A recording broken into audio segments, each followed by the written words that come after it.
ধান করবে এবং সুন্দর রূপে গোসল করবে, ওযু করবে, পাক পবিত্র হয়ে মসজিদে আসবে।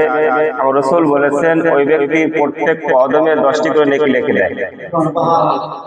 যে কয় কদম বাড়ি থেকে মসজিদ আসবে প্রত্যেক কদমে আল্লাহ তাআলা কয়টি করে নেকি লিখবে? 10টি করে নেকি লিখে দেয়।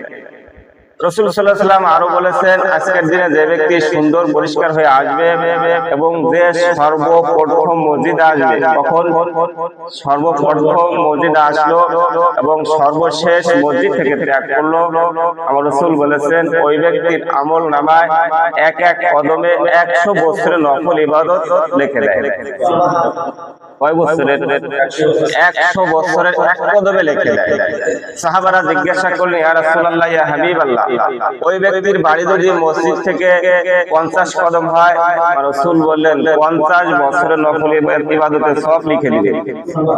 তাহলে বাড়ি যার যত দূর বেশি তার নেকি তত বেশি, তার নেকি তত বেশি। এই জন্য বলেছেন যে জুম্মার দিনে তোমরা পাক পবিত্র হও, কারণ এই দিন গরিবদের জন্য হজের দিন। গরিবরা হজে যাইতে পারে না, হজে যাইতে পারে না, অতএব বলেছে যে জুম্মার দিনে তোমরা 7টা দিনের মধ্যে আজকের দিনটা কিন্তু ব্যতিক্রম। অন্যান্য দিন আমাদের নামাজ যে কোন হানে হয়, পড়লে হয়, কিন্তু জুম্মার দিনে মসজিদ ছাড়া হয় না, জামাত ছাড়া হয় না। এই জন্য গুরুত্বটা বেশি না কম? বেশি। এই কবরে কিন্তু এই জুম্মার শক্তিও বেশি হবে। অন্যান্য আমল যখন চারপাশে থাকবে, জুম্মার আমল তার চাইতে শক্তিশালী বেশি হবে। যে আমি আসি, এই জন্য আজকের দিনটা কি পবিত্র, আজকের দিনটা অনেক ভালো এবং গরিবদের জন্য হজের দিনও বলা হয়েছে। এই জন্য জুম্মার দিনে আগে ভাগে মসজিদ আসা। কি করে? আগে ভাগে মসজিদ আসা। যে ব্যক্তি আগে মসজিদে আসলো একটা উট কুরবানির সওয়াব পেল, যে ব্যক্তি তারপরে আসলো ওইভাবে একটা দুম্বা কুরবানির সওয়াব পেল। এইভাবে করে পঞ্চম কাতার পর্যন্ত একটা মুরগি কুরবানির সওয়াবও পায় এবং একটা ডিম কুরবানির সওয়াবও পেয়ে থাকে। অর্থাৎ আমাদের উচিত সর্বপ্রথম কি করা?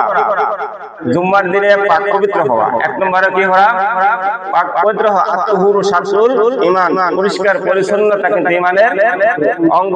আপনি পরিষ্কার পরিচ্ছন্নতা হবেন না, আপনার কোনো দোয়াই আল্লাহ দ্বারা কবুল হবে না।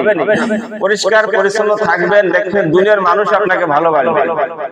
দুনিয়ার মানুষ যদি ভালোবাসে, আল্লাহ তাআলা উপরে থেকে বলে আমিও তোকে ভালোবাসি। ফেরেশতাদেরকে বলে দেয়, ফেরেশতারা দুনিয়া ভালো বলছে, আমিও ভালো বলছি, ফেরেশতা তোরা ওই লোকটাকে ভালো।